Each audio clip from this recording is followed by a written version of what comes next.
What is it actually like to unwind a company? You guys know Louis C.K., right? He goes, look, whenever somebody says they're getting divorced, everybody walks up to them and says, oh, I'm so sorry. I'm so sorry. So tough. And he goes, no, you have it all wrong.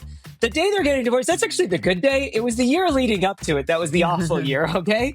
Like I had to make 150 phone calls. Literally, that's not an exaggeration. A lot of entrepreneurs can lift off the plane, but not all entrepreneurs can land the plane. And landing the plane could be an exit. Just finish the job. Don't abandon the ship. I really think you should be commended for being on this podcast talking about this. It's not normalized, but it is so important. When a second-time founder like you walks through our door at Offline Ventures, we are super excited. Did Amazon and Apple try to acquire you? I won't comment on that. No. Thanks, Jess. Does she ever stop being a reporter? She doesn't do that to me. She sits there with her pen. She's not even subtle about it.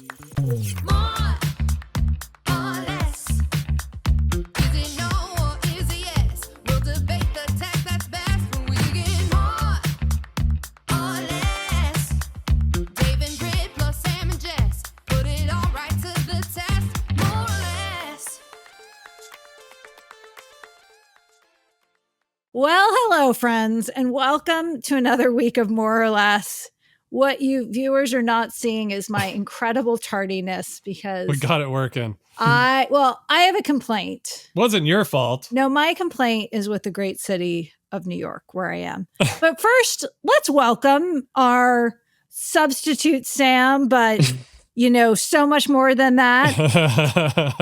Adrian, how do you pronounce your last name, good friend, that I should know? Not quite as good looking, but my last name, it's like you're howling at the moon. Aoun. Oh, interesting. Adrian Aoun. It's a good mnemonic device. I love that description. For those of you who don't know Adrian is one of Silicon Valley's serial entrepreneurs, has also spent a long stint of time inside Alphabet, which he played a big role in creating. And most recently, last week, wound down his company Forward. So we are thrilled to have Adrian on the pod to give us the inside story of Forward and everything that goes into moving on to the next chapter. So thank you for joining us, sir. We will also make you do what we do on this pod, which is talk about everything else happening in the world. And of course, our complaints with the world. I'm happy to pontificate on things I don't actually know, like the rest of you on this pod. And I'm also happy to turn it into a therapy session about how my company wound down after 8 years. So let's go. Adrian, you're one of the fastest founders to public therapy that I know. Yeah. This is great. We're good at that. Well, Adrian is a long-term OG, more or less, listener. And so Yes. I feel like it's only apropos that he comes on, especially in Sam's place. I am one of the 6 listeners. If the viewership goes down this week, I apologize. I'll also listen. my Don't worry. gosh. I'll make sure. No, you have to. You have to get us that 6th. That's really important. So important. But anyway, can I just finish my thought? Speaking of therapy, I don't even know a way to do this that doesn't sound obnoxious. So here it goes. But how do you guys move around New York City? I think this is a huge problem. They don't have Waymo out there yet? No. No, they don't Waymo.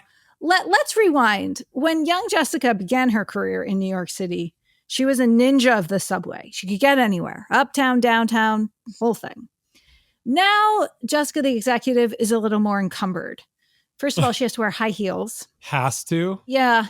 I'm carrying like an office in my bag. What about the pants? Oh, yeah. I'm wearing great leather pants. Thank you, Dave, for giving those a shout out. Those are comfortable. And I also, I have an office in New York. It's actually our largest office, but I'm not important enough that anyone will come to me. I doubt And so that. for the last, last 10 hours, I have been late to a series of 9 meetings trying to get around the city. Isn't that just New York? There has to be a better way. And isn't that why everybody shifted to Zoom? Yeah, it's called Zoom. Well, Just here, don't go. if I may, because I've done a lot of work in New York over the years. Number I'm one. going to eat some Equinox snacks while you tell me how to do this. Okay. So, I love that you're staying at the Equinox Hotel, which I hear has a sex drawer, but some call it a wellness drawer. No, somebody else called it an exercise drawer. Separate conversation. They also, this is what is in the minibar. Okay, I want to be clear. Let me set the record straight. Jessica called it a sex drawer, and I said, no, it's a foam roller. A foam roller for your vagina. Okay. No. Highly inappropriate. I didn't look in the drawer.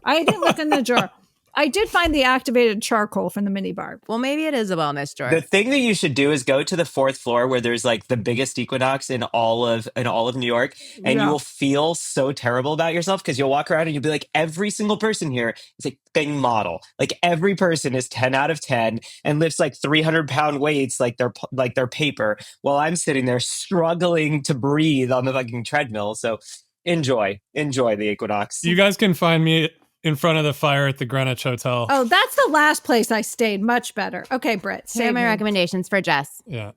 Number 1, invest in a pair of sneaks. They're like sneakers that look like high heels. Thank you, Sarah Blakely. I have a pair. They're lovely. They're not my thing. All right. Secondly, if Breather still existed, that was always my go-to, so that you could book your meetings at the same areas around town, No, and but then Brit, in between them. I have an office.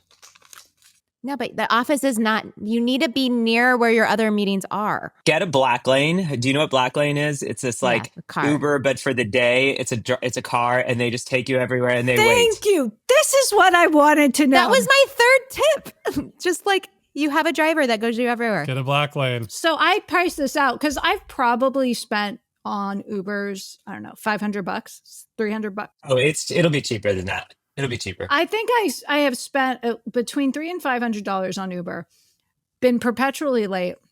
So I actually did ask someone to look this up. And for $650, you can get a car for 5 hours. But I've never heard of this Black Lane thing. Oh, it's amazing. And Yeah. it works in most major cities around the planet. That's the thing that makes it really special. Wasn't Uber supposed to be this? Not really. Not for a whole day. Maybe originally. Maybe at Le Web back in whatever year that was. Guys, I've already learned something. Adrian's a well of knowledge. And our audience has learned nothing except about our obnoxious lives. Yeah. I want to talk about Forward. Can I talk about one bit of news before we talk Yes, about Forward? please. Okay. And actually, I'm going to direct this at you, Adrian. Adrian, you worked for the great Larry Page for a number of years, correct? And that's how I referred to him every day, the great Larry Page. And then I genuflected. Okay. And maybe we can, we want to give people some Silicon Valley history. You sold your company to Google. Mhm. It was an AI company, I believe. Mhm. Maybe perhaps the first time I heard a founder talk about AI. Do you want to tell us what your AI company did back in the day? I was one of the first investors. It's true. Dave was. So look, we were doing deep learning on natural language back when, neural networks and all this sort of stuff was terribly unpopular. In fact, I'm going to throw our dear friend Max Levchin under the bus. Didn't we call it NLP back then? We did. We called it NLP. But I Yeah. remember pitching Max Levchin to invest, and Max goes, I'm totally in. I'm all for this company as long as you tell me you're not using neural networks, because those things don't work. And I'm sitting there thinking, all we're using is neural networks. And I go, oh, of course not. We would never do that. Don't worry about it. Max, very kindly invested, but that's all we were doing. And so I sold that to Google. This was early days before Google had like a real AI division. And so that was kind of coming together, and me and some other people kind of helped build that up. And now it's obviously a behemoth. We bought DeepMind. And so I spent a little time in kind of the AI side of the house. And then I kind of switched over and spent some time working for Larry on, some of the crazier alphabet stuff, and did that for a few years. And then left from there and did the Forward thing. Okay, so before we get to Forward, which will be our focus, I promise people. When Sundar Pichai called Donald Trump to ask him or to congratulate him on winning the election, and found out, I don't think he heard that Elon Musk was on the phone, as reported by The Information recently. Well, what do you think his reaction was? And more broadly, what do you think is going on inside Google right now with regards to this? This just doesn't seem like a surprise to me. Yeah, I'm not going to sit here and try and speculate on what Sundar's reaction was. I'll do that out of respect for him. I'll refrain. But here's what I would say: if I call you Jessica and someone else is on the line, all of a sudden I'm like, really? Are you kidding me? That's just a little weird. And certainly when you consider that this person is a competitor But Sam is always lurking on the line when you call Yeah, Jessica. No, I actually have no idea where he is. I don't even know if he's in the tri-state area, folks. I have no idea. It's hilarious. You would be amazed at how often I tell Sam something and then I presume Jessica knows it. And I'm talking to Jessica and she's like, I have no clue what you're talking about. And I'm like, really? That's most of the time. Like, is it that you guys keep secrets or that you guys just don't have an actual relationship? I'm not sure which it is. But It's probably that you're not in the center of our relationship, if that's probably, yeah. That was good. unlikely. Let's be clear. Look, I think it's weird because at the end of the day, Sundar is competing with Elon on a bunch of things. And so this creates a very odd conflict of interest. That being said, dude's president of the United States, kind of gets to do what he wants to do, right? And you don't get to dictate that. So, welcome to the new world. Yeah, Brit and Dave, do you have any thoughts? Those are pretty much my thoughts. I would just assume there's always multiple people in the line if I'm calling Donald Trump. So, I don't think Sundar or Mark or anybody should be surprised that whether it's Elon or Dr. Oz, who knows who's going to be on the phone with you and Donald Trump. Or McMahon, who knows? Yeah, whatever. Yeah. And just to think, we've talked a little bit about this on the pod, but this question, I mean, I know OpenAI is quaking too over.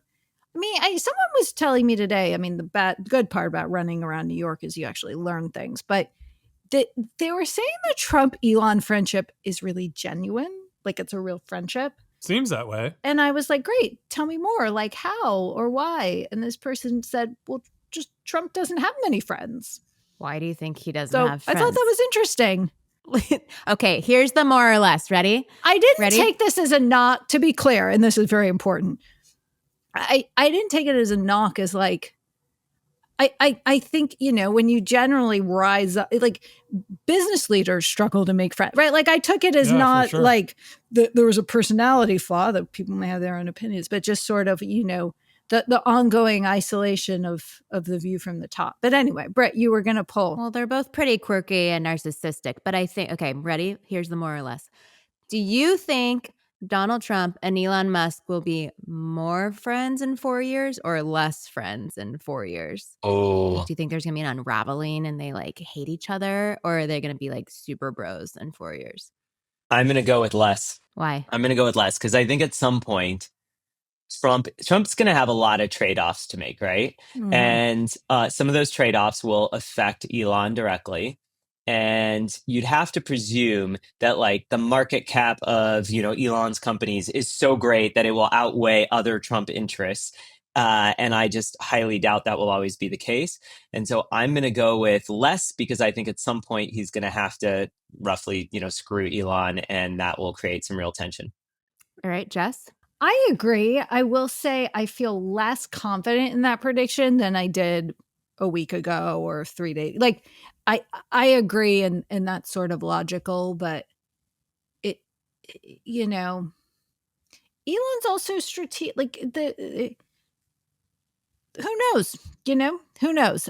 That's my approach to covering the next 4 years. The counter argument would be if you presume somebody like J.D. Vance is going to become president in the next election, which I think has a very serious possibility, that it would be highly incentivized for Elon to overlook any sort of, hey, you screwed me a little, but I'm going to gain more by being close to Trump/JD for an extra 4 or 8 years. Yeah. Maybe Elon runs for president. Okay, Dave, more or less?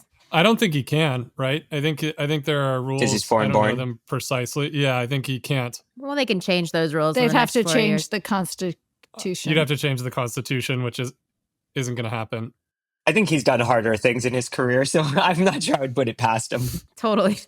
I'm going to take the more on this. I guess all the things you've all have said are quite true. I think he's a pragmatic long-term player, Elon, and likely, I think, Jess, what you said earlier is probably true as well, that, it's hard to find friends when you're in a leadership position. It really is.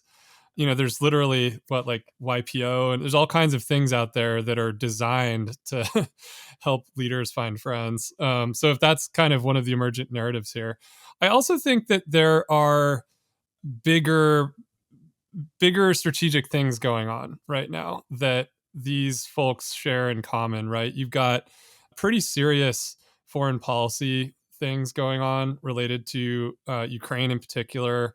This involves the, development of weapons and defense technology. And SpaceX is like directly in the middle of this. And so is Tesla, frankly. If you're not looking at Optimus as both they're pitching it as a consumer thing, but it's very clearly military technology.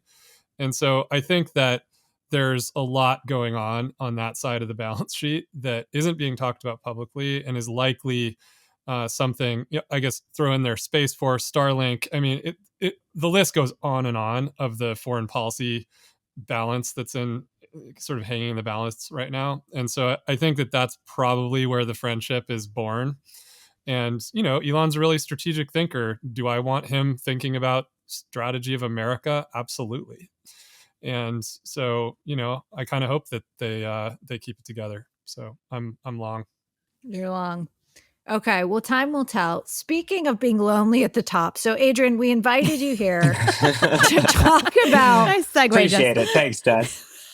What it is like to have to shut down a company you spent a lot of passion, a lot of talent, a lot of money building. How many years? Order of about 8 years. 8 years, raised my 30s. $400 million. Mm-hmm. Vision was really to reimagine healthcare. Give us the story. Maybe let's start. Well, we could start anywhere, but I'm really curious both, when you kind of knew, this really isn't working the way we hoped, and then how you thought about what steps to take from there. Yeah. I have a million thoughts, and we don't have 17 hours. So I'm gonna keep it brief. We'll save that for the book. Yeah. Let's hope I never have to write it. So look, let me just give kind of some of the broader like macro context to the company that and the environment that we operate in.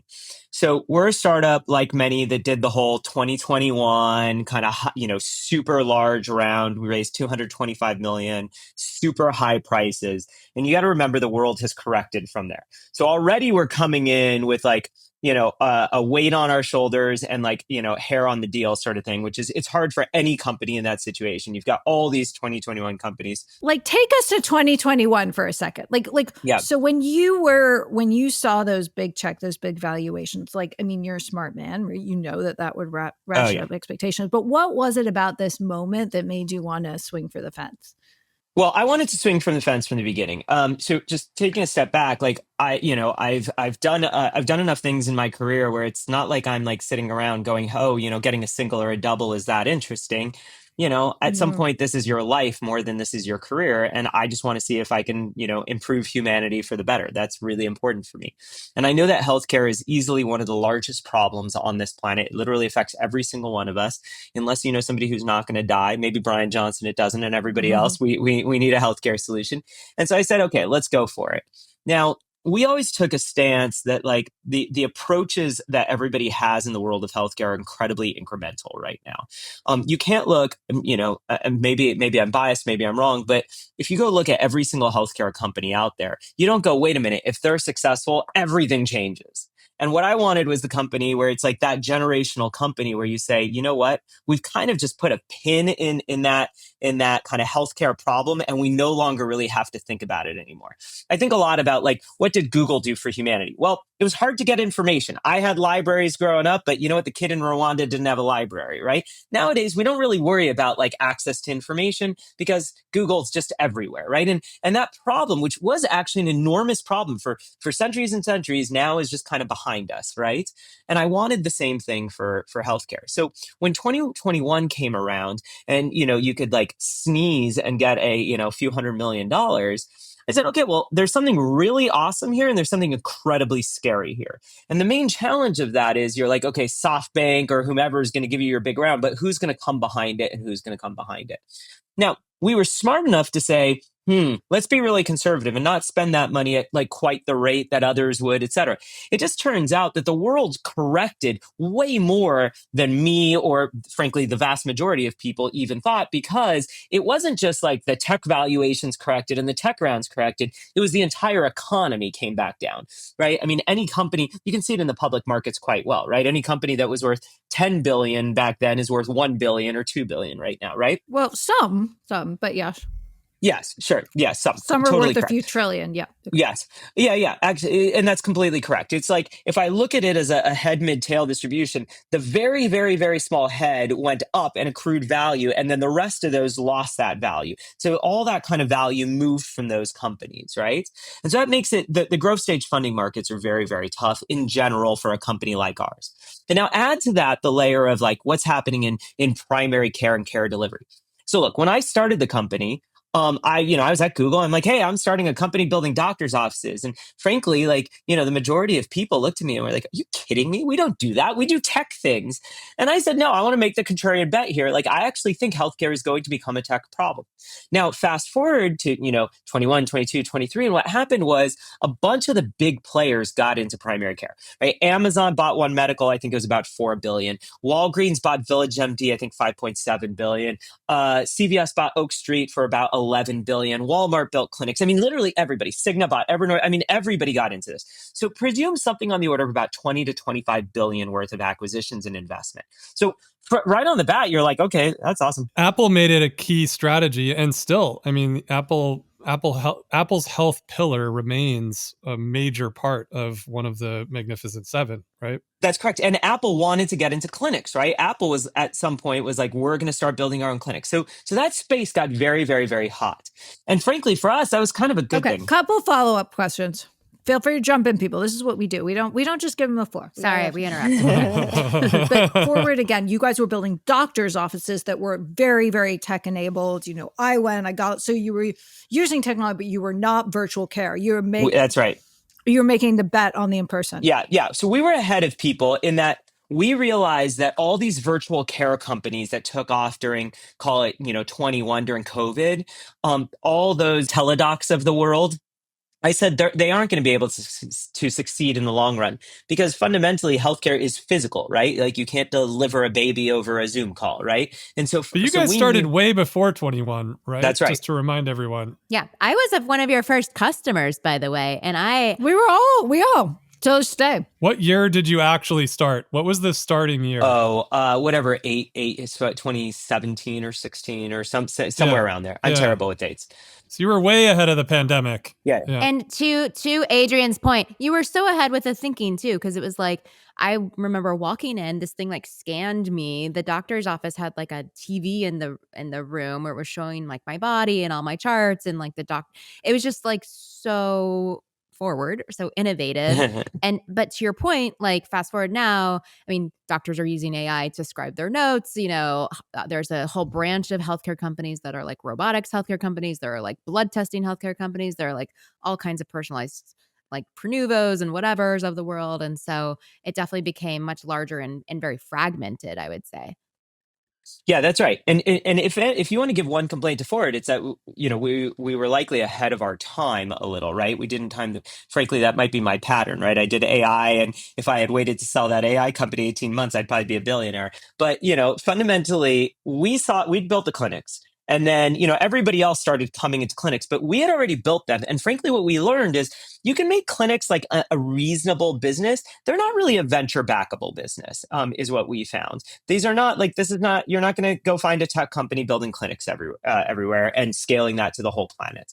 And so what we had done is we had started to kind of migrate to our second gen product, which is basically we call a CarePod. It's like an AI doctor in a box sort of thing. So think of it as it's now hardware, software. There's not a doctor kind of sitting there. There are doctors behind the scenes doing things, but it's incredibly efficient for them. And we presume that can kind of scale to the planet.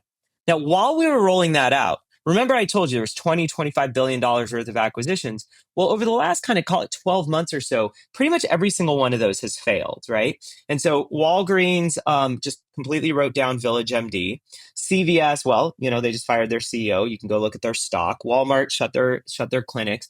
And you can kind of see the writing on the wall with One Medical right now. And you don't have to trust me. Just look at, the information's reporting on their financials. I mean, it's pretty terrible, right?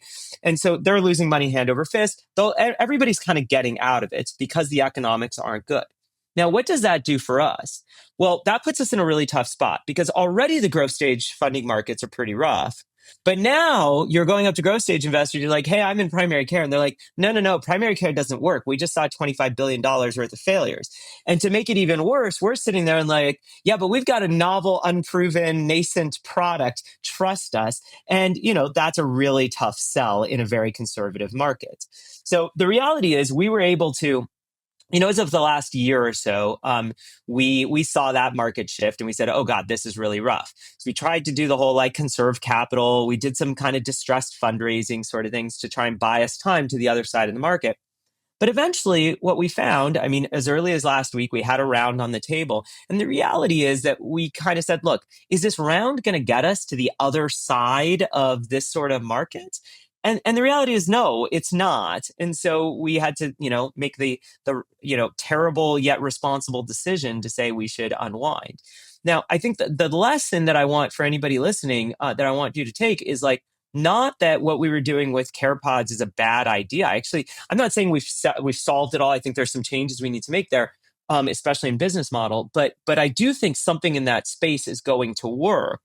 That's different than saying structurally where we kind of set up right, et cetera.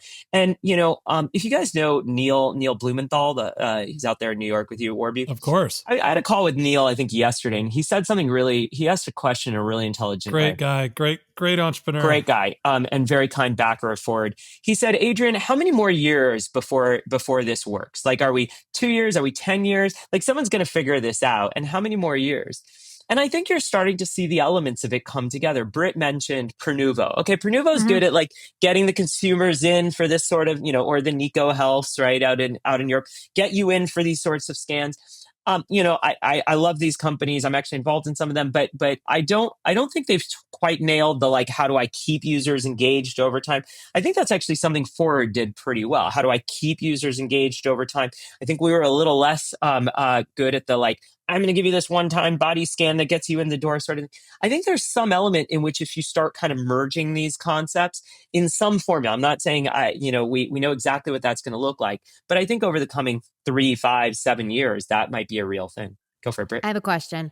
So are you saying that you think one of the biggest issues was that you're based in primary care and that maybe a specialty care type of health concept would have worked because it is more niche? It's probably there's more of a reason to come back, OB care or, whatever it might be, is something that you have to return to time and time again. And therefore, maybe that's a better LTV.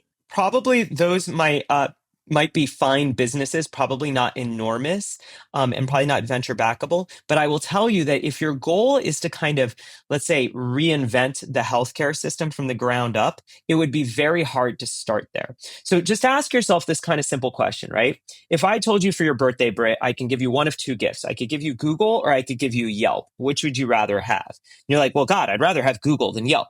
Why? Because Google can become Yelp. Yelp can't become Google. What's the insight? Well, the insight is you go to Google as kind of the front page of your experience to the internet. And so any kind of downstream thing you want to do, you type restaurants, they can capture those queries. You type travel, they can capture those queries.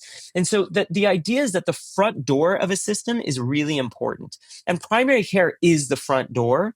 And so you capture all the traffic. When we launched a dermatology product, boom, right there, we have 100% market capture inside of our audience, right? We launched cardiology product, right there, 100% market capture. Whereas if you start with these kind of pinpoint things, it's really hard to expand from there. Well, to expand as being the leader in all things revolutionizing healthcare, but wouldn't you argue you can still make a meaningful business? I mean, we've seen it in niches like fertility, for instance, with Kindbody and other various, brands. So it's definitely still I think that's right. Not quite venture. Multi-billion-dollar business. Is it a trillion-dollar business? Is it is a different question, right? And even you look at the Kindbodies and you look all these, and I don't want to single anybody out. We don't have to pitch in. Yeah, we don't have to talk about brand names. Let's just say at a category, very few of these are good businesses. These are not tech company businesses, right? And so what I worry about is some of them could be reasonable businesses, especially if they hadn't raised a whole bunch of venture. But given the venture rounds, given their kind of valuations, I don't know that the majority of them are kind of gonna let's say rise to the occasion. So if they didn't raise, if they had a sustainable business model and didn't need to raise a ton of venture capital, then theoretically it could be a really great business. Totally. Yeah. I mean, of course, some of these can be reasonable businesses. Brit's clearly an investor in some of these, so that which is okay. But I would just play. I actually really believe in specialty healthcare. I for the points I'm mentioning, like I think it's harder to like boil the ocean, and we've seen what's happened with One Medical and everybody else. And so, as much as I like your Google analogy, I think even being Yelp is actually still okay, and that could be a good outcome. Yeah, totally agree. That just wasn't our goal. Our goal was how do we create the kind of generational company for healthcare? But I agree there are other things. And I will caveat, I'm an investor in a bunch of the companies we've mentioned. By the way, I've knocked some of the companies we've mentioned that I'm an investor in and promoted others. So I'm trying to be as unbiased as possible. I know it's hard. In the interest of making sure this episode is totally relatable and accessible to a lot of people, there has been another round of buzz with like super expensive concierge medicine. Like that has been a trend that has always certainly been true in Silicon Valley. And now I feel like I'm hearing new names I've never heard of. Yeah, it seems to be popping up all over the place. I mean, Adrian, what is going on with that? And how does it jibe with the challenges forward? Is it just what you're saying that these businesses the margins are so razor thin that unless you go and do luxury version of it, you're not going to be able to produce the margin? Like, is it as simple as that? I think it is as simple as that. I think that you can kind of bifurcate the market and you can say, hey, I want to go super expensive, $15,000, $20,000, $30,000, $40,000 a year per person. Don't venture back it and say, I'm going to build a nice, like slow growth, reasonable business. But let me be clear, you're not affecting like, the common man, right? This is not for everybody.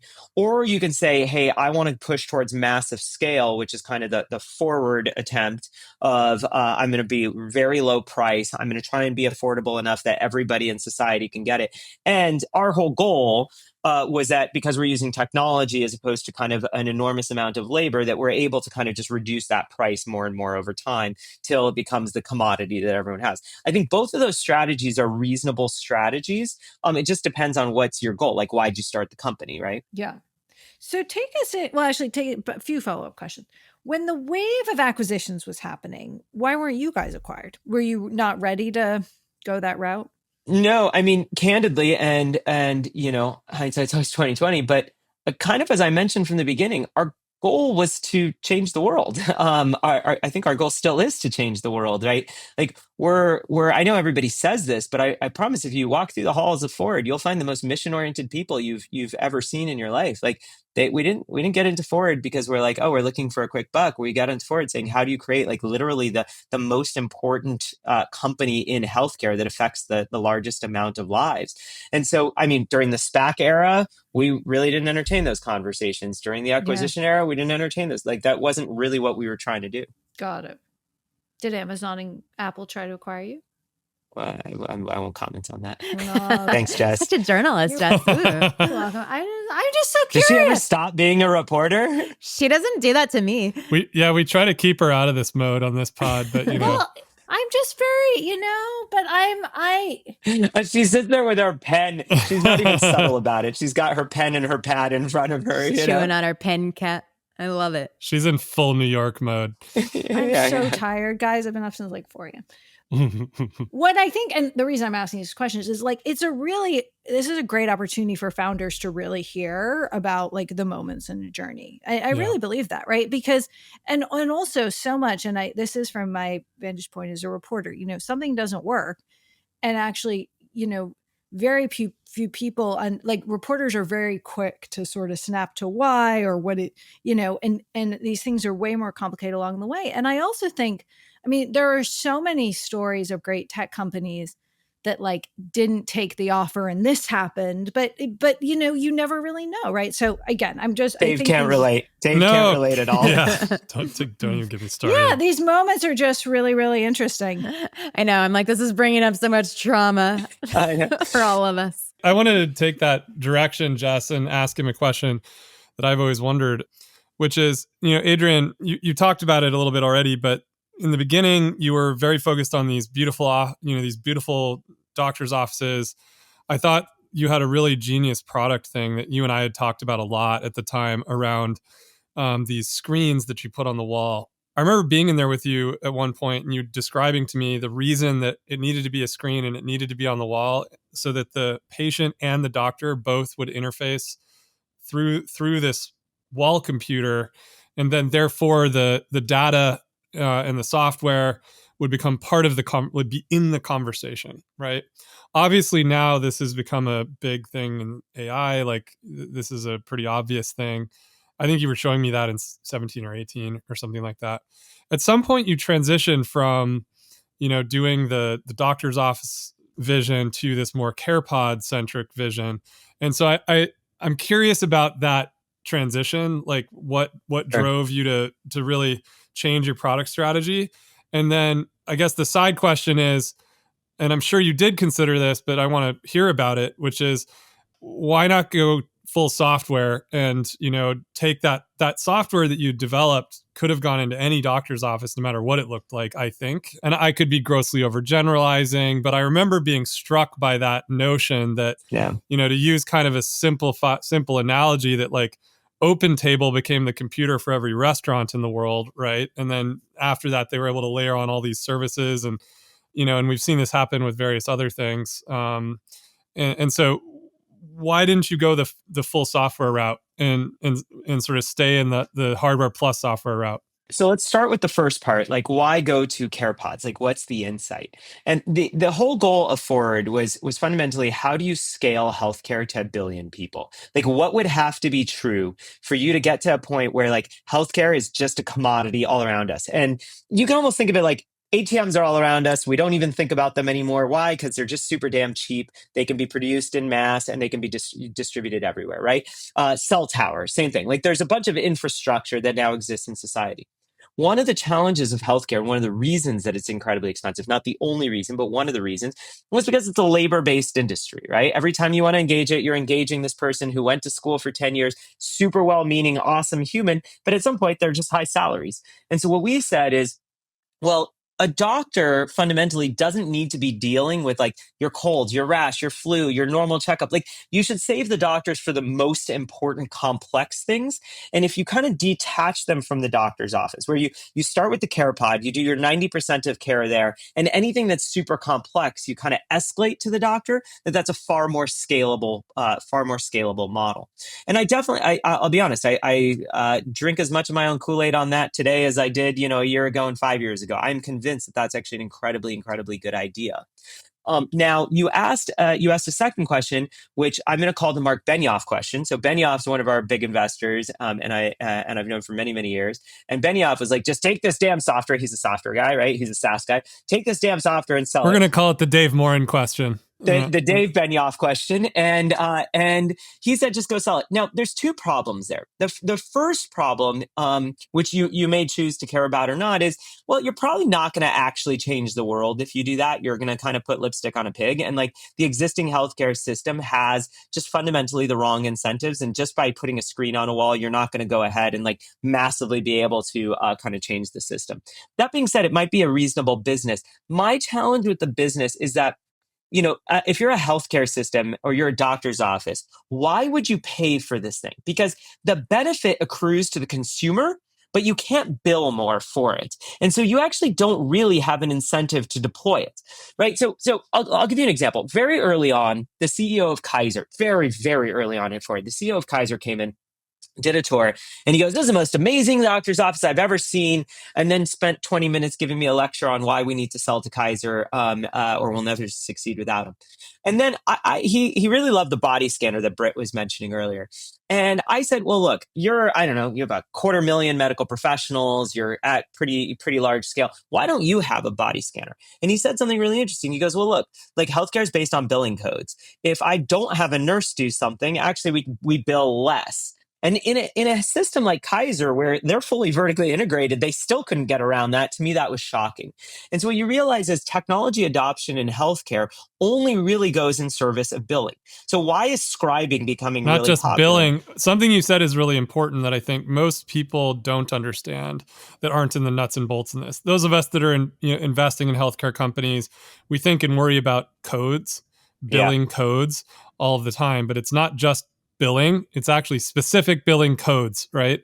Totally correct. that codify a procedure and a way it's done by a human. So you're exactly correct. And so there's no billing code for body scanner. But why is scribing working right now? Well, the reason scribing's working is because, like, in essence, a doctor, they have an appointment, and then their EMR, their electronic medical record, is really just QuickBooks for doctors, right? They need to generate an invoice. You don't think about it like that, but that's kind of what they're doing. And this helps them generate the invoice faster, which means they can get to the next event, billing event, like next appointment. Bill another code. Yeah. You got it. No question. And so what I worry about in healthcare is that the incentives are not actually set up for consumers and don't kind of push you in the right direction. Well, just to push you though, like I'm pulling the Sam Such question a Sam line. just to push you, Adrian. Making doctors better doctors, making nurses better nurses, which is what you just said with scribing, right? Like you're basically, by doing AI scribing, you're kind of like removing this thing that wasn't billable. Now they can go do more billable things, right? Totally. Like, yeah. Couldn't your software, by being in the middle of every conversation between doctors and nurses on the planet, theoretically do this and improve billing? Yeah. So the question is, could you create a company where you're selling off of one incentive, but once you're in, you're just kind of doing good for the world? Maybe. Most companies kind of revert to their incentives over time and invest in the things that make them money. So I'd be nervous about a company where you're trying to scale it off the wrong business model. But the second thing I'd say is, if that's the case, it should probably be somebody else. I'm not a healthcare expert. I don't know how healthcare systems run intimately. And so it's not to say that strategy couldn't be effective. It is to say that I don't know how to do that. It's interesting to hear you say, I'm not a healthcare expert, when I think of you as being a healthcare expert. Well, so here's the funny thing. So if you go on like LinkedIn and Twitter, I've gotten about 10,000 people bashing me over the last week, being like, "Oh, you tech bros, if only you had talked to doctors, we could have told you how to do this."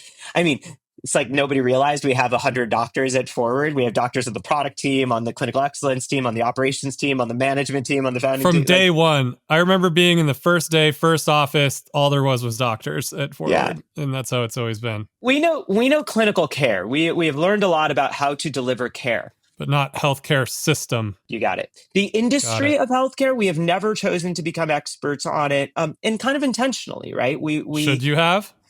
Well, in retrospect, Ford didn't work, so many things might have been a good idea outside of what we did. Well, no, I mean, I think that's what your choice to do this fast. I mean, I'm here pushing you on these things because it's worth worth thinking about. Like, do you think you should have? I would not have done that. And I will not. And again, somebody else should go try that if they think it's a good idea. I will not go do that. It's like Larry Page sitting down with Sergey and being like, "Hey, we want to invent Google. Step 1, let's learn the Dewey Decimal System and visit the Library of Congress." It's like, what are you talking about? Fair. No, like you're not gonna disrupt it by trying to create the existing system. Again, you could make improvements and you can have impact. I don't want to say you can't, but I don't think you're going to create that generational kind of new company. Yeah, it's not a revolution. It's, that's evolutionary, not revolutionary. Correct. And, props to you for staying in the revolutionary mode, right? It's interesting listening to this because, as you know, a lot of my interactions with this are through the lens of mental health and trying to do, make a real impact on the mental health side, which is even more screwed up. Well, it comes with all of this and even less technology, and no diagnostics, it turns out. Yeah. So props to you for staying in that mode. But I think that the healthcare system it's very difficult to shift these incentives. It seems like most people have to find a weird, simple business model wedge and ride it somewhere. I think you're right. It doesn't always go where they want it to go. Healthcare is very, very hard. We did not optimize. We did not say, let's go start the company that has the highest probability of making a quick buck, or we would have, started car washes and laundromats, right? We said, let's optimize for the thing that could be the largest kind of generational company, and have an enormous amount of impact. And when you play high stakes poker, well, you got to be willing to, win some hands and lose some hands, right? And that's what we did. So 2 questions. I mean, Adrian, what is it actually like to unwind a company? I mean, like a little bit more in terms of what do you do? Like, how did you approach communicating that to your team? It's got to be still ongoing too, right? Yeah. So let's talk through kind of 2 aspects. The first aspect is, let's just talk logistics, right? As soon as we knew we weren't going to take a round, I felt a moral and ethical obligation to do it. A lot of people have said, why was it so quick? Why was it so abrupt? It's like, well, because when you're asking investors, when you're asking customers, when you're asking employees to follow you and believe in you, the second you don't believe that you have a chance of success, you're being unethical in having all these people follow you. So I don't know, 4 hours later, some number like that, we went and we shared with the employees, right? I'll tell you, it's incredibly unpleasant. In case you're wondering, you did it 4 hours. So you reached the final decision, and you did it 4 hours later. Correct. Now, let me give you, you guys know Louis C.K., right? The comedian. He's got this great skit where he goes, and I credit Ilya, one of my co-founders, for this, but he goes, look, whenever somebody says they're getting divorced, everybody walks up to them and says, oh, I'm so sorry. I'm so sorry. So tough. And he goes, no, you have it all wrong. The day they're getting divorced, that's actually the good day. It was the year leading up to it that was the awful year, okay? So let me tell you, that day was awful. Like, I had to make 150 phone calls, literally. That's not an exaggeration. 150 phone calls to our investors to inform them. And by the way, one of the most shocking responses was, I can't believe you actually called. Nobody else calls. To which it's like, really? Who are these founders that don't call? I got that too. It was really shocking. And you know what else was interesting was the people that I was the most scared of to talk to were the most kind. Yeah. So this was actually really interesting. So I on Tuesday morning, I was like, I've decided I'm doing nothing for 6 months to a year. I need a break. I'm like licking my wounds. I'm like, this really fucking sucks. Right. Then what happened was I made all these calls. And some of our biggest investors, I had one very large investor that you guys know that might have been on this pod who calls me, he returns my call, and I'm like sitting at a meal, and I'm like, oh, I don't want to get up. He's just going to scream at me. He's not the nicest person. And I get on the phone, and I'm like, okay, let me tell you what happened. Let me tell you why it ended like this. And he goes, yeah, we're done with that. So what are you doing next? And can I cut you a term sheet? And my thought, my thinking was like, there is something delusional. That was what I was going to ask you after we get off the pod. Yeah. Yeah, right? After the pod, you people, the pod is when you ask the questions. This is what we do. All right, cool. All right, Adrian, I'll send you a check tomorrow. We're gonna do the deals in secret, Jess. Okay. Okay. So, I mean, there's something incredible. Like, just think about this. Like, we just burned, not quite $500 million on an idea. And I shouldn't say everybody, but a lot of people's reaction is, what are you doing next? Let's do it again. And like, what sort of special ass culture did we create in Silicon Valley where this is reality? I mean, this is absurd. To give you credit, like, I think the quote that Dave and I use a lot is like, a lot of entrepreneurs can like lift off the plane, but not all entrepreneurs can land the plane. And landing the plane could be an exit. It could be returning partial money back, or it could just be like following through to shut down the finishing company the job right way. Just finish the job. Don't abandon the ship. And literally the credibility of when an entrepreneur can just do that with, fight the good fight, have a big idea, like have a great culture in the company and like really go for it, then land the plane when it doesn't work.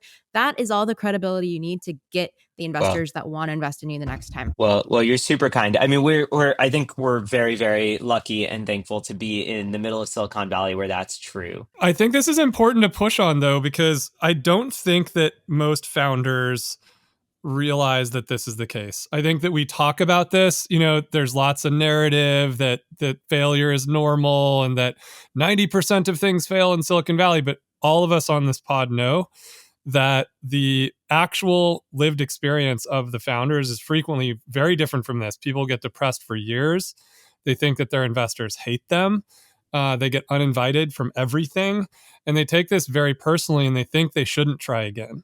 And I think this is actually the worst thing that you can take from this. And when I was going through this, Adrian, I was at the Kotu conference in Hawaii, and was right after the same day you're just talking about. And I went to the breakfast in the morning, and I saw one of my biggest shareholders standing there at the buffet. And I walked up, and I was terrified, right? And he turned around at me, and he smiled, and he's like, "Hey, Dave," and gives me a huge hug. And I was like, oh man, I thought you'd be angry. I literally said, I thought you'd be like really angry at me. And he said, why would he be angry at you? You landed the plane. And he goes, how many boards do you think I'm on? And I was like, I don't know. And he goes, I'm on 12. And he's like, guess how many founders land the plane? And this guy's been around many more generations than you guys, than all of us. And I was like, I don't know. And he goes, I would put it at 10%. And he's like, most of What? them never call again. And you just never hear from them Yeah. again. And what that to me says is that people are taking it really personal.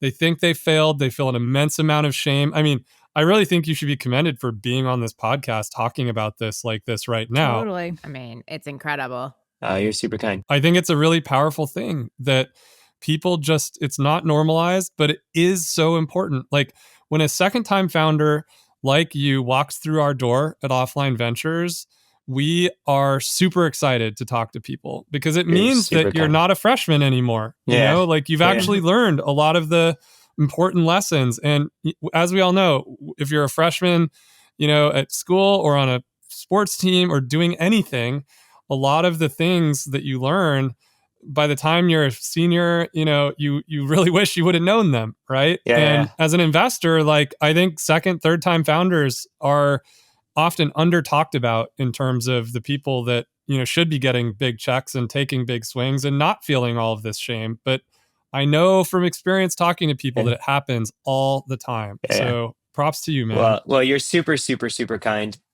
Can I be, Sam is not here, which I think means everyone's been too nice. So I am not an asshole. What are you talking about? I was pushing Well, him. what Sam would say is, you blew $400 million and what I get for it. Yeah. I think you're right. I think there's something very unique and important about the Silicon Valley culture where you can fail and you can do it again and all of that. What a big chunk of the world would see in all of this is they'd see arrogance, right? They would say, great that he wants to build this business and change the world, but you know, that venture money came from people, the employees who worked, spent their career. And, you know, who is he to say just because he had this big audacious idea, he could, you know, sort of choose this path. And, you know, some people might say this is actually what's problematic with Silicon Valley is that we have these talented leaders who are so arrogant that they, you know, that this thing isn't uncommon. Like, what do you say to that person? Well, they're not going to like my response. I think we need more arrogance in Silicon Valley, not less. And by that, what I mean is not this outward, obnoxious, be an asshole kind of arrogance. But look, it takes a special kind of arrogance to sit down, look at something like healthcare and be like, well, everybody else has failed at this. And you know what? I think I can change it. So let's go try. And I want more people who want to try to change the world, not fewer.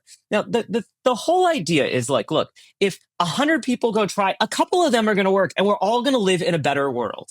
And you know, you got to accept that like 95% of them don't. But we all say this, and all the people that are, you know, whatever, shitting on me on Twitter or LinkedIn or whatever it happens to be, they're also using the internet on their iPhones while in a plane going 700 miles an hour, right? Like technology has come from people who have dared for greatness. And I think we need more of that, not less. Now, you mentioned employees, and that's the one to me that is by far the most important. It's the people who, it's actually far more important than who put their dollars in, is who showed up every single day. And I'll tell you, I had a very short all hands. I was not, you know, incredibly excited to be up there in front of all the employees. I knew it's obviously the right thing to do, but when I got off that stage, I hung around for a lot of questions and such, and I expected an enormous amount of employees to be pretty pissed at me. Frankly, like I think it'd be a little justified. And the most common, first off, 0 people have come to me, or I've heard of them being pissed. Maybe they are, but I haven't heard it. But actually, the far more common reaction was people came up to me and they said, yeah, I know you said you're not doing something for 6 months or a year, but that doesn't work for me because I need a job. I need a real salary. So will you go ahead and, you know, start your next company like today and hire me next week? And honestly, Tuesday morning, after this all happened, I said, I'm taking a break. And by Wednesday morning, because the investors said they want to come in and the employees said they want to come in, I said, I'm starting a company. Like and not only am I starting a company, I'm doing it today. Like I don't have time. I'm already tired hearing this. Okay. What? Wait, is this real? Yeah. What are you starting? What can you tell us? We're not going to talk about that yet, but just take a step. Send the check. Is it an LLM for doctors? It's you know, it's something. But here's the deal. Here's that was the a non-denial. That was a non-denial. Here's a non-denial. She's such a reporter. Take your reporter hat off and just be Adrian's friend for a minute. It doesn't come off. It's true. I do have one more thing, Jess. One thing I want. Hold on. He's finishing. He's finishing. He's telling us about his company. So here's where we've created, and maybe not us, maybe the generations before us have created a Silicon Valley where literally somebody will go up to you proactively and say, I want to work on the thing that you think is highest impact for humanity. And people with big checkbooks will come and say, I will fund that. I think you're almost irresponsible. I know this sounds crazy, but you're almost irresponsible if you're not starting a company, right? You have an opportunity to change humanity when you're in that situation. Especially if you have the education, and the education is having done it before. Yes. Because you cannot buy that education. You cannot go to school for it. And I think that if you are stuck, I mean, call me, I'll help you get out of being stuck. I'm very good at it. But you do have a responsibility to use your education to do it. And the other thing I'll say, to better humanity. Yeah. And the other thing, Jess, I think that the concept we were talking about a minute ago of landing the plane, I think that there are founders that just bail and they don't finish the job, right? And that's a very different thing where the skeptics and the people do deserve, or they do fraudulent things, even worse, right? There is that goes on.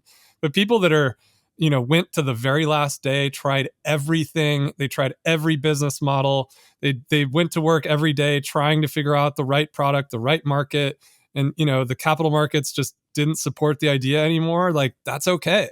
Right? You have to kind of, call it at some point and go try again. Right. So let me give you one justification. And I don't think I should be justifying losing that much money, et cetera. But let me just give you one way to put it in context, which is, so I was at Google and I was, working on a bunch of kind of higher risky bets. When a startup loses $400 million, we go, oh my God, how stupid is that person? How they must be an entire fuck up, whatever it is. But, if you're Google, it is the responsible thing to be losing $400 million on basically a quarterly basis, because you have to be taking an enormous amount of bets. And I worked on many things at Google that Jess and others are aware and have covered in their journal. And you know what? Some of them have worked and some of them have worked spectacularly. I'm really happy. And some of them have been quite spectacular, pieces of crap, right? But at the end of the day, I'm going to repeat business, and I'm not a poker player, but I'll use the poker analogy, which is don't sit at the table and play one hand. You're an idiot if you sit at the table and play one hand. Sit at the table and be prepared to play a lot of hands, because you know what? Some of them are going to work and some of them aren't. Yeah. I think it's a good defense. I mean, I think people should really listen to that. Also, we've talked on this pod a lot about the zombie, I mean, especially with these seismic changes that have been happening in the market that you pointed to, there's when something really isn't going to work and the leader can identify that. And then there's just sort of you don't know. Can you talk about the difference? I think you usually know. Well, what happens is, and we had a really big decision to make. And in retrospect, it's not clear that we made the right one. But look, when the economy started kind of pulling back, what everybody in these growth stage companies did is all the same. Cut burn, run your business until you're slightly profitable, have no growth, no future story. And I will tell you, without naming names, the amount of peers in our space that did that have no tech story, have no future, is pretty real. Some of them have continued because they're well, we don't need a bunch of money, but they're not interesting businesses. We took an incredibly contrarian bet to that. It did not work out, to be clear. But what we said is we're going to double down on our future in a market that's telling us not to invest in the future, right? The markets are not supporting, growth stage markets right now, for us at least, we're not supporting doing high risk, high alpha, big spend sort of plays hey, go invent this new thing called the CarePod. We said, you know what? We can't predict the markets. This is going to take us a few years to kind of work on this project and get it to a good place. We're hoping the markets will support us during that. In retrospect, it was clearly not the right answer from an economical perspective. But if you had told me to just sit in that company, I would have quit that company. There's no way I wanted to sit in a company where I already don't believe in the future, but I've somehow managed to get it to continue in perpetuity. Why the hell would you work on that? Mm-hmm. So what, and I think some of us have to wrap, and you've given us a lot of your time, sir, and apparently you don't have any because you're starting a new business at some point. But, I have more of it these days. Only if Dave sends me a term sheet. Brit's going to send it. Don't worry. I think you're going to get some term sheets after this episode. I really think you are. No, I am not. This is not me trying to fundraise. I was going to say, if we were less ethical, the round's we'd over. Take a we cut, already, but we already not, filled it. Sorry, everybody. I did have somebody come up, one of our big investors come up to me yesterday. I'm in Vegas at this Goldman conference. and is also someone you guys all know. And he was on my board a week ago, to be clear. And he goes, I hear I'm already too late on the next one. And I'm like, no. Like, I do not want people to think that is happening right now. So you're please. joining on meeting tomorrow at Offline. So just saying, we already booked your time. I'm in. You guys really, oh my goodness. Okay. But give us I'm sure you've reflected deeply about what you would do differently. And if you look back, but is there anything at this point that you can say, okay, I'm going to take this from forward and I'm going to make sure I do it differently at my LLM for healthcare startups that isn't that, but we'll call it that. Okay. So, well, the first thing that I think about is, frankly, like, I think CarePods are a good idea. I've said that maybe 2 or 3 times now, right? But they need more time. And so I think if you took those CarePods, if somebody wanted to go buy those assets, maybe me or somebody else, and spin that into a new company, that's not what I'm working on right now, to be clear. But if you did, I actually think that would be a good idea. Just seed fund it and give it a few years to go figure it out, because it's not fully solved. But I think there's something along that path that's going to be a good idea. Now, what's the takeaway that I have? Well, the first takeaway that I have is, hey, make sure you're timing a market really well. Like, that would be nice. And make sure that you're more resilient to the ups and downs of the market. I mean, we had to deal with a lot of this. This most recent thing was just one of them. We had to deal with the beginning of COVID. We had to deal with multiple recessions. I mean, we were around a while. And so being incredibly resilient to market changes is something where I think a lot about that. To give a shout out to, just quickly, like, when you think about how you do that, is that like more cash in the bank? Is it So everybody here presumably knows Mujal Shah, who's a good friend of mine, who has a startup called Hippocratic that's really exciting. Before this, he did a startup that didn't work out. And so I asked him, like, well, how are you approaching Hippocratic? And I'm not going to use the right terms, but he's like, we basically have this go cold plan. Anything goes wrong, we can scale down our burn and ensure that, like, with the contracts we're signing, we're never overcommitted. We can always scale down to a point where we've got, and I forget his number, 36 months of cash in the bank. I actually thought that was a really intelligent way to think about it. Yeah. That's better than, like, are you default alive or not, right? Yeah. It's one thing to be like, oh, I'm default alive. It's another thing entirely to have a go cold plan. I like that. I want a shirt that says go cold. I thought it was really clever, because the insight is, so whenever a company kind of scales up their burn and they're like, oh, shoot, I want to cut burn, mostly what they do is they cut employees. If you're in a vertically integrated business like us, like, employees are a cost, don't get me wrong, but they're not 80% of your cost, right? They're 30 or 40% at best. And so, we have everything from leases to AWS contracts to you name it, and we can't go cold on a lot of those. And I think it's really clever in a startup to think about things that way. Great. Well, Adrian, this has been fascinating. I mean, thank you for joining us. Maureen's, any final words or anything we have to leave the fine listeners with? Just, again, like, send them to the weekend. Appreciate the transparency and courage to jump on. And just, I'm like, from day one, was such a fan of Forward. And I think what you'll never know is how many lives were touched, both as patients, but also as, like, founders to be, that are going to hopefully follow. You were my wife's primary care for a lot of years. And my biological age is 33, just to rub that in Dave's face one more time, of my latest. Guys, I thought we got past that. I didn't know if the pod could survive that. Sam and I we're worried, so we don't want to talk about that. I think Forward is to thank for this. Well, you're super, super kind. It has been really nice. I've gotten a bunch of messages from people I've never met, whether it's on LinkedIn or emails or tweets or whatever, going, hey, I got one even just an hour ago going, hey, you were the inspiration for me starting X. And if that's all the impact we have, and we're just handing the torch on to somebody else to carry it on, I would be perfectly happy with that. Love that. Okay, sir. Well, we'll invite you back for the big announcement of the reveal, because no one else can move that story forward. But I think with that, we will thank everyone for listening to this special episode, for tuning in. Oh, a big thank to all of, I'm so tired because we had a more or less breakfast this morning in New York. And so many listeners came, which was awesome. But you know what happened? This is very telling. Our young listeners came. Sam and I were probably the oldest ones there, because I think, interesting.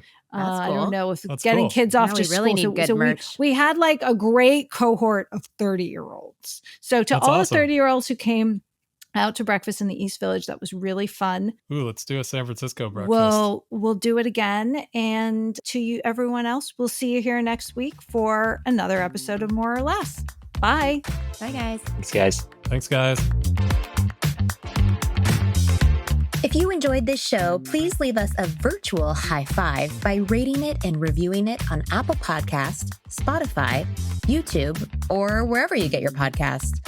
Find more information about each episode in the show notes and follow us on social media by searching for @MoreOrLess, @DaveMorin, @Lesson, @JLesson, and as for me, I'm @Brit. See you guys next time.